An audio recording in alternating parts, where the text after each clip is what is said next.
name's Andrew. I just wanted to hop on. I realized the only free time I really have is driving to and from work. So I'm going to try to make a video here as I'm traveling. That's really the only downtime and chance I really have to make a video if I'm going to. So, but I wanted to talk and touch bases on the SB7 or Spirit Box, whatever. Spirit Box, the S-Box, Portals, whatever the case may be. Because I've seen some people try to debunk them. And number one, with the paranormal, no matter what you have to take everything with a certain amount of salt. It's just how it is. It's paranormal in general. Me personally, I like the Spirit Boxes. I'm not going to lie. I wasn't fond of them originally, and I'm definitely not fond of the prices, number one, because technically all it is, I mean, it's a radio with the seek option that's pretty much modified to just not stop once it picks up the signal and just scan it at a certain rate. So there's no real justification for how much they cost, not going to lie. Portals get a little pricier, but that's because they use sound effects pedals and stuff that all costs money, but all that's for show, regardless.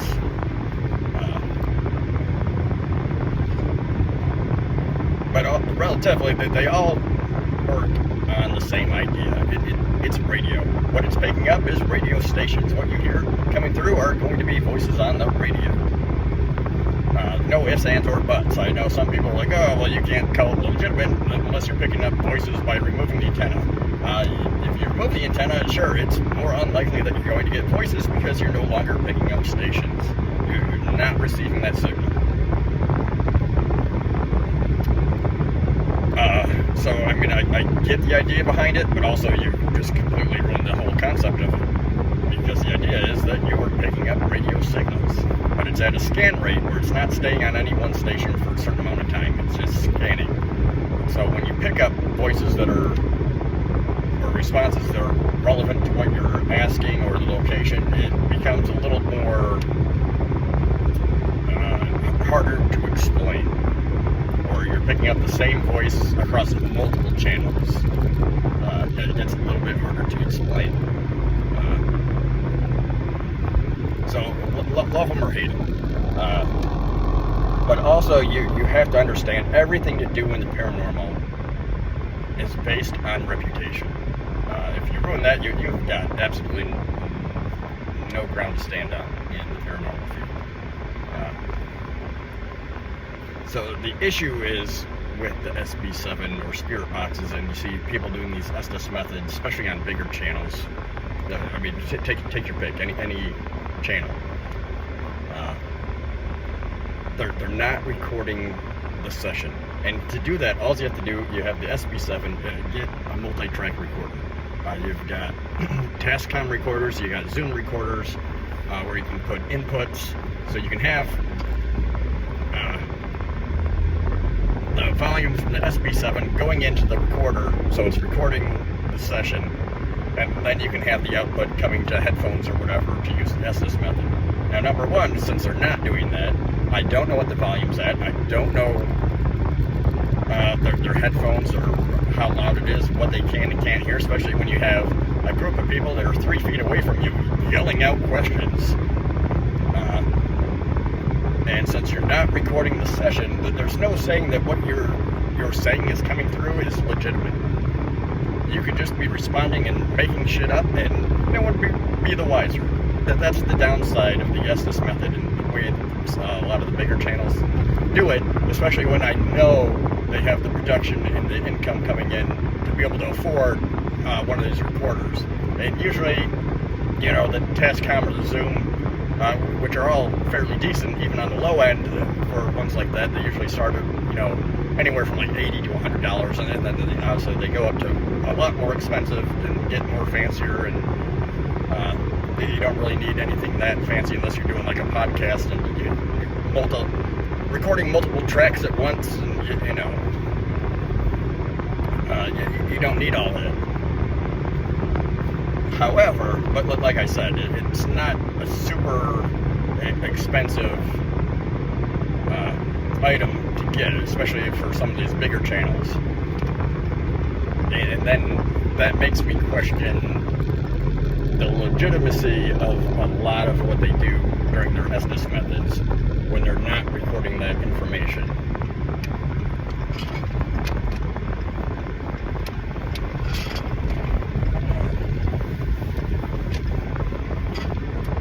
Because it's something to work around. I know a lot of people don't like the sound or the noise. It's annoying.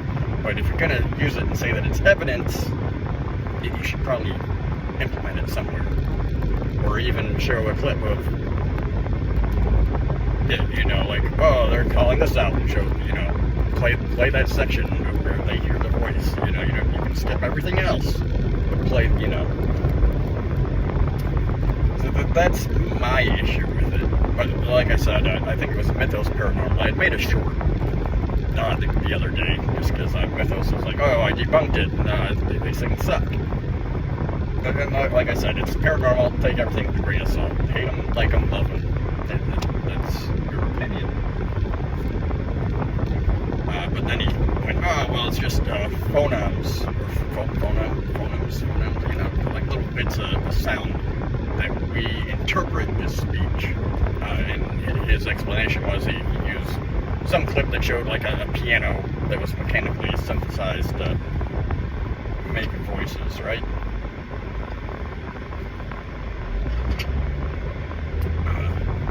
But either way, none of that matters, because not only are those phonemes, however you enunciate that, that piano and that mechanism was designed to mimic speech. It was synthetic. It was synthesized speech. So whether it's synthesized or organic speech, doesn't matter. Speech that we recognize as speech is speech. Like I told people, same way our vocal cords work. See, if I go like this and mess with the vibration of my vocal cords, I'm going to sound different and weird.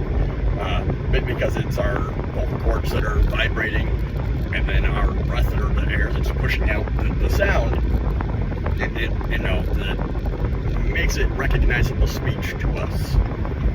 That's also why there's different languages.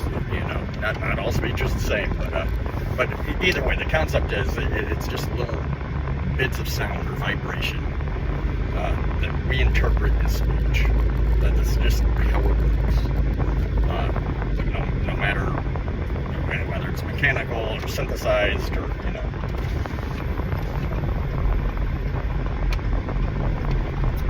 it's my only beef. So like I said, I always tell people, especially in the paranormal, I don't try to convince people. I don't care what you believe, what you don't believe, and being a skeptic is a great attitude. It's a great way to look at things. Because me, even being a believer, because I believe that there are something going on in the paranormal. I don't necessarily agree that the paranormal is what everyone else says it is. Do I think it's your great grandma Edna or your great aunt coming? No, not necessarily. Not from my experience.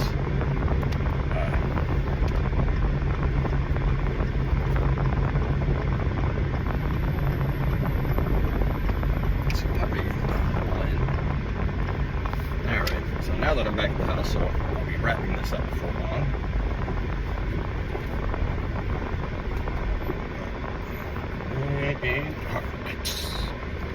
Alright. But anyway, I hope that gives you a little bit of insight and information to kind of base your theories on. So whether you think it's paranormal or not, I mean, take it as you will.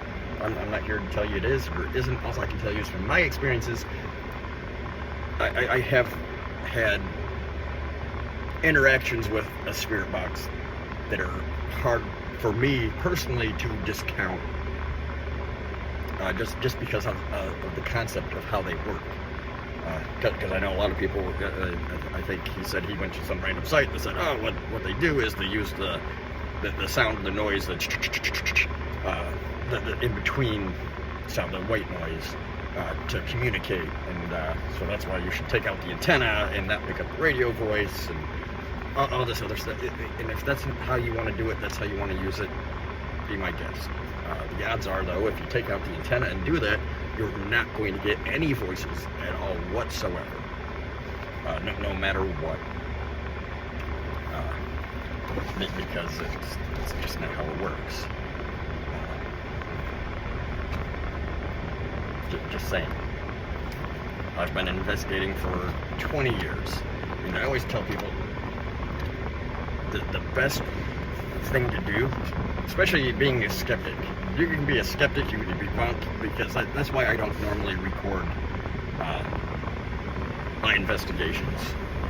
I'm going to try to get into doing it a little bit more and doing stuff. Sorry, there's a garbage truck pulling up. It's garbage day. So I'm going to try to get into it a little bit more. I said that there's always going to be an issue. I've been on other things and with other people that have been recording and videoing. I said the issue is you become so focused on making a video that sometimes you forget to investigate. You know what I mean? So there's that aspect, and especially being solo, like I can only do so much. I can only handle so much equipment at once and a camera, or try to set up a shot, It's just an extra hassle. When I'm out to investigate, that's what I'm doing. I'm there to investigate. I'm not usually making a video or have any intentions of making a video.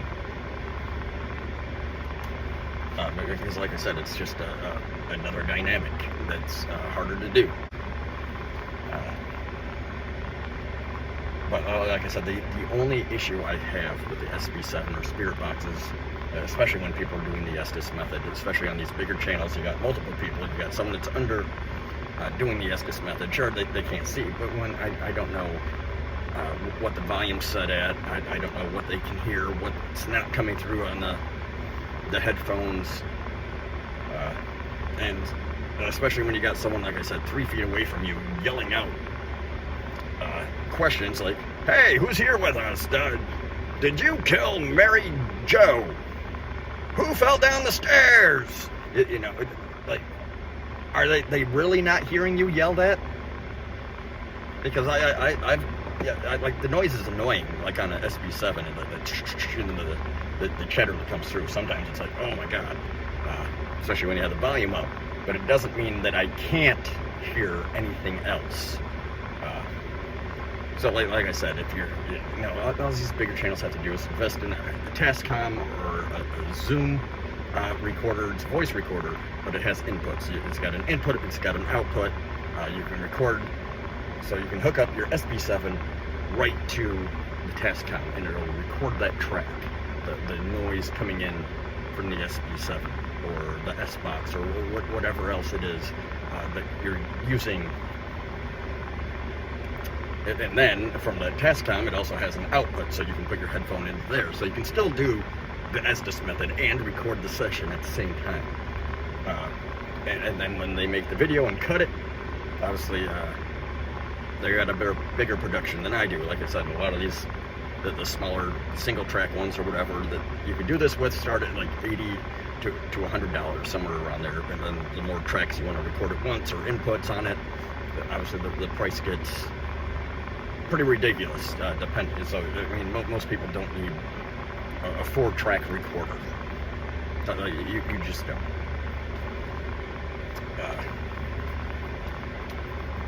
But that's my issue. Cool as it is, based on my experiences that I've had, I'm not going to try to convince you of that. Because it's easy to fake. And a lot of times, people are like, wow, that's cool, because I've done this, and they like to incorporate their own experiences and think that things are legitimate because, well, they see that and they can relate to it but it doesn't mean that it is. And even with the SB7, if you're getting it's radio chatter. That's literally what you're picking up. So whether you want to consider that paranormal or not paranormal, or then don't.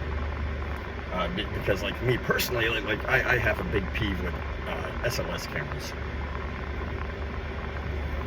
Don't use an SLS camera. Just don't. It's not paranormal.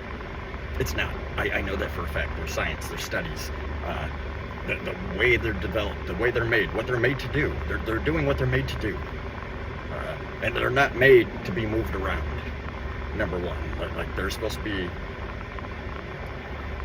fixed in a certain location, in a certain spot, and not be moved all over. Anyway, I can make a whole nother video on that. But again, you know what? You want to believe it's paranormal? You do you. Also, like the flashlight method. Come on. You know how many times that's been debunked scientifically, over and over and over. But people are still doing it. Why? And there's a huge disconnect from, I call a lot of people traditional paranormal investigators. But when I say that, I just mean that there's a big disconnect from individuals, the paranormal community as a whole in general, and then the YouTube side. You have to understand, these two sides clash quite often. There's not a lot of respect.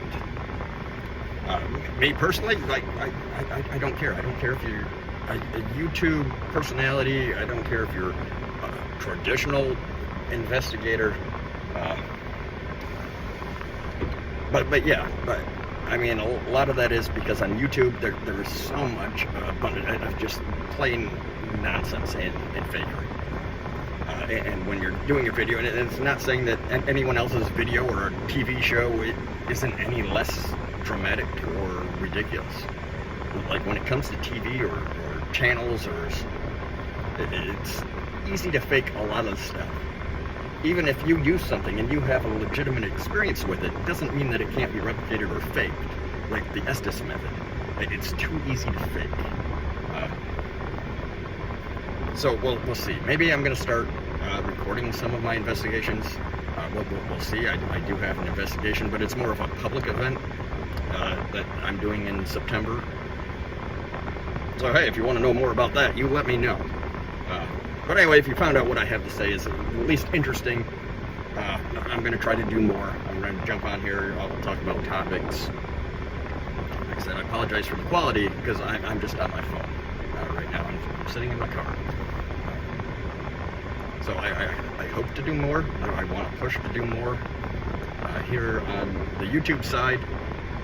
And hopefully one of these days I'll be able to bridge a little bit more of the traditional, what I call traditional investigators, like the community, you got the Paracons and everything else, and the YouTube side, and kind of bridge some of that.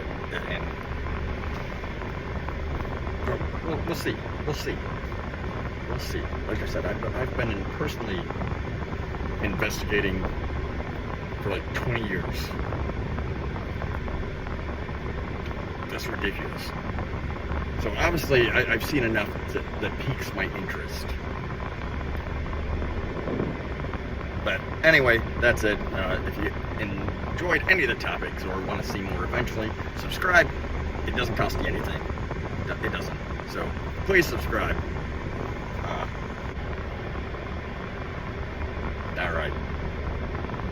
Well, that's what I had to say about that. So I'm going to let you go, and I will talk to you some other time.